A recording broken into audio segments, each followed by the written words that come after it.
పేదలకు పట్టదారు పాసు పుస్తకాల పంపిణీ కార్యక్రమం. భూముల మీద హక్కులు బలపరిచే దిశగా ప్రభుత్వం కృషి. లబ్ధిదారుల సమస్యలను తెలుసుకుని తక్షణ పరిష్కారానికి సూచన. జిల్లాలో మొత్తం 76,752 పట్టా పాసు పుస్తకాల పంపిణీ చేస్తున్నానని మంత్రి తెలిపారు. గత ప్రభుత్వం పట్టదారు పాసు పుస్తకాలపై తమ నాయకుడు ఫోటోలు పెట్టి ప్రచారం చేసుకుందని మంత్రి హాస్యంగా విమర్శించారు. ప్రజల హక్కుల పత్రాలపై రాజకీయ ముద్ర వేయడం తగదని స్పష్టం చేశారు.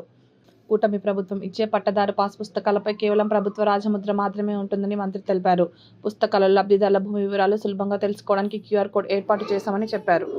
కనబడిందని కాదు కదా, కాబట్టి మీరు ఎప్పుడైనా అడగచ్చు.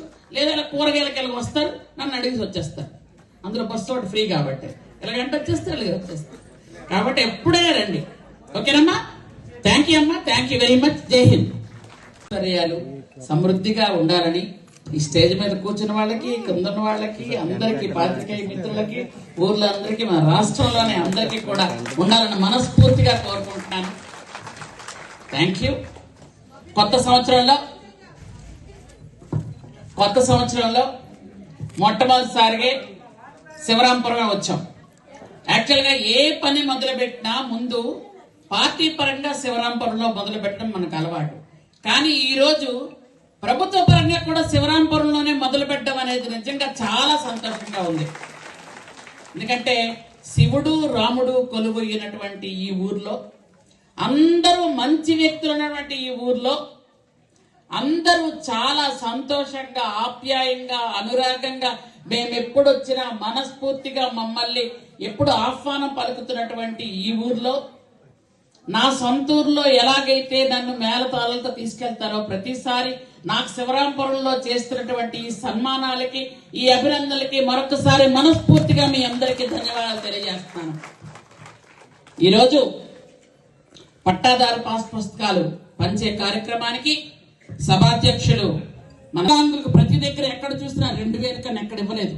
మన రాష్ట్రంలో 6,000 రూపాయలు ఇస్తున్నాం. అంటే మన రాష్ట్రంలో ప్రజలందరూ బాగుండాలి అని ఒక మంచి ఉద్దేశంతో చేస్తున్న కార్యక్రమాలు. అలాగే ప్రతి ఇంటికి 3 గ్యాస్ సిలిండర్లు దీపం పథకం ద్వారా అందరికీ వస్తున్నాయి. అలాగే ప్రతి ఇంట్లో మహిళలందరికీ ఉచిత బస్ ప్రయాణం, అందరికీ ఉచిత బస్ ప్రయాణం ఉంది. మహిళలందరికీ చక్కగా బస్సు ఎక్కుతున్నారు, దిగుతున్నారు. అమ్మ బస్సు ఎంతమంది ఎక్కారు? ఫ్రీ బస్ ఒక్కసారి చేతులు ఎత్తండి. ఫ్రీ బస్ అందరూ ఎక్కేశారు. అందుకే నెలకు 4 కోట్లు కడుతున్నారు అక్కడ సీఎం గారు. ఇలా ఎక్కబట్టే. వెరీ గుడ్ ఎక్కండి. మేము మీకోసమే, మన కోసమే. ఎందుకంటే ఎక్కడ ఒక అటెండర్ నుంచి కలెక్టర్ దాకా, ఒక సర్పంచ్ నుంచి ప్రధానమంత్రి వరకు ఆడవాళ్ళు అయితే చాలు. ఇక్కడ దీంట్లో ఏది లేదు. ఉద్యోగమా, వ్యాపారమా, వయస్సా లేదు. ఆడవాళ్ళైతే చాలు. ఫ్రీ బస్ అని పెట్టింది మన చంద్రబాబు నాయుడు గారు, అది కూడా మన ప్రభుత్వంలో. కాబట్టి అలాగే పిల్లలు, ఎంతమంది పిల్లలుంటే అంతమంది పిల్లలకు కూడా తల్లికి వందనం ఇచ్చాం. ఇంత పూర్వం ఒక్కరికి ఇవ్వడానికే మొక్కుంటూ మూలుక్కుంటూ ఇచ్చేవాళ్ళు. ఎంతమంది పిల్లలుంటే అంతమందికి తల్లికి వందనం ఇచ్చుకుంటూ వెళ్ళాం. అలాగే మనం అందరం కూడా ఈరోజు 16,500 టీచర్ పోస్టులు తీసాం. ఎందుకంటే ఉన్న కుర్రోళ్ళు చాలా మంది మాకు ఉద్యోగాలు గత టైంలో వచ్చినప్పుడు ఉద్యోగాలు లేవు అనేవాళ్ళు. 16,500 టీచర్ పోస్టులు తీసాం. 6,000 కానిస్టేబుల్ పోస్టులు తీసాం. అలాగే దాదాపు 3 లక్షల కంప్యూటర్ ఉద్యోగాలు తీసిన ఏకైక ప్రభుత్వం ఏదంటే మన ప్రభుత్వం అని మనం ధైర్యంగా చెప్పగలం. ఎందుకంటే ఇక్కడ ఉన్న వాళ్ళకి కొంతమందికి కంప్యూటర్ మీద నాలెడ్జ్ కొంచెం తక్కువైనా కానీ ఫోన్ వాడుతున్నారు కదా. అందరూ ఫోన్ వాడతారు కదా. ఫోన్ వాడిన వాళ్ళు ఎవరు లేరు, అది వేరే విషయం. మా చంద్రబాబు గారు మాట అంటారు, భార్య లేకుండా భర్త ఉండగలరట, భర్త లేకుండా భార్య ఉండగలదట ఒక పూటైనా. కానీ సెల్ ఫోన్ లేకుండా ఒక్క నిమిషం ఎవరు ఉండలేకపోతున్నారట. ఇది ఈ మధ్యకాలంలో. అంత ఫోను. మనం పొలంకి వెళ్ళినా ఫోన్ బొడ్లో ఉండాల్సిందే, ఇక్కడ తోపేస్తాం. ఈ టెక్నాలజీ అంతా ఏంటి? ఈ టెక్నాలజీ మరికొంచెం పెంచి ఈరోజు వైజాగ్లో గూగుల్ సంస్థ వస్తుంది అంటే మన బిడ్డలకు ఉద్యోగాలు వస్తాయి. వైజాగ్లోని మొన్న ఒక సమిట్ జరిగింది. 3 రోజులు అందరూ అక్కడ ఉన్నాం. ఏంటి చంద్రబాబు నాయుడు గారు 3 రోజులు ఇక్కడ ఉన్నారు, ఏం జరుగుతుంది అన్నారు. కొన్ని లక్షల కోట్ల రూపాయలు పెట్టుబడితో కొన్ని వందల కంపెనీలు వచ్చి ఆయన ముఖం చూసి, చంద్రబాబు నాయుడు గారు ముఖం చూసి మన రాష్ట్రానికి పెట్టుబడులు వస్తున్నాయి. ఈరోజు అందుకనే గత 5 సంవత్సరాలు విధ్వంస పాలన నుంచి ఈరోజు మనం ఈ పరిపాలనలోకి రాగలిగాం. 64 సీట్లు ఇచ్చి చంద్రబాబు నాయుడు గారు 4వసారి ముఖ్యమంత్రి చేస్తున్నటువంటి ప్రజలకి నేను ఏమిచ్చినా రుణం తీర్చుకోలేను అని చంద్రబాబు నాయుడు గారు ఇన్ని కార్యక్రమాలు చేసుకుంటూ వెళ్తున్నారు. నేను లేదు మొన్న మీరు చూశారు, మనం ఇప్పటికి 26 జిల్లాలు, ఇంకో 2 జిల్లాలు పెంచారు. ఒక జిల్లా మనకి యాక్చువల్గా అరకు పార్లమెంట్ అంతా కలిపి 2 జిల్లాలు చేశారు. అరకు పార్లమెంట్ అంటే ఎక్కడ ఉంటారు తెలుసా అమ్మా? ఈ చివరిని ఎక్కడో ఉండి ఆ చివర అంటే అరకు పార్లమెంట్ చివరికి వెళ్ళడం కంటే విజయవాడ వెళ్ళిపోవడం ఈజీ, మనకి అంత దూరం ఇది. మీకు సింపుల్ గా చెప్పాలని చెప్తున్నాను, 540 కిలోమీటర్ల దూరం. అలాంటిది పాడేరు జిల్లాగా ఉంటే వాళ్ళు రాలేకపోతున్నారు రంపచోడవరం వల్లని వాళ్ళకి వేరే జిల్లా చేశారు. అంటే అరకు పార్లమెంట్ ఇప్పుడు 3 జిల్లాలు అయ్యాయి. అంటే ఎస్టీల కోసం కష్టపడుతున్నటువంటి ఎస్టీలకి, ఏమీ తెలియనటువంటి ఎస్టీలకి, ఏమీ పరిజ్ఞానం లేనటువంటి ఎస్టీలకి, అమాయకులైన ఎస్టీలకు కూడా న్యాయం చెయ్యాలి అనుకున్న చంద్రబాబు నాయుడు గారు 3 జిల్లాలు చేసి పరిపూర్ణమైన న్యాయం చేశారు. ఎందుకంటే జిల్లా ఎక్కడో ఉండి హెడ్ క్వార్టర్ ఎక్కడో ఉంటే ఏ గిరిజనుడు ఒక కాగితం పట్టుకొని వెళ్ళడు. భయం, సిగ్గు, అన్ని మొహమాటం అన్నీ ఉంటాయి ఒక గిరిజనుడికి.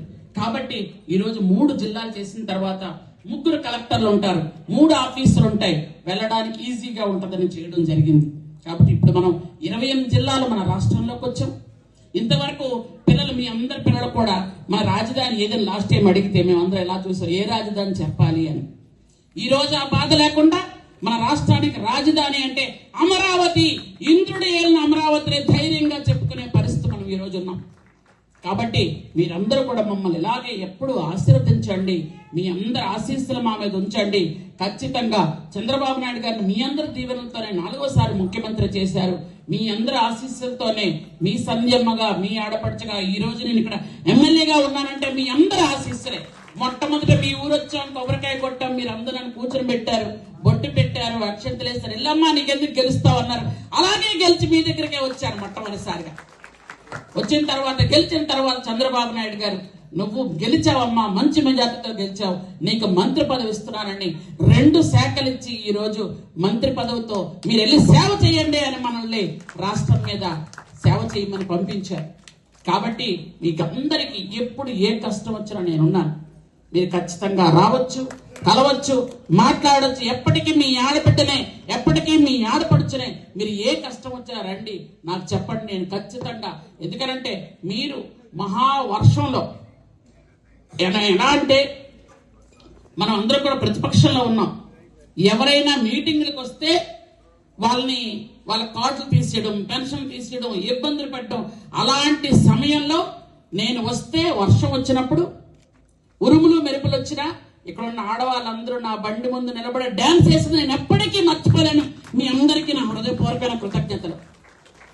మామూలుగా డాన్స్ చేయలేదు, ఆ రోజు వర్షాన్ని కూడా లెక్క చేయలేదు, కేవలం వాళ్ళకి సంధ్యం ఒక్కటే గుర్తుంది.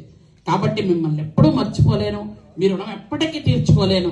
మీ గ్రామంలో ఏ పనున్నా, ఏ సమస్యలున్నా, ఎటువంటి అంటే మీ పెళ్లికి రాకపోయినా మీ కష్టానికి నేను ఉంటాను, మీ సుఖంతో ఉండకపోయినా మీ కష్టంకి నేను ఉంటాను.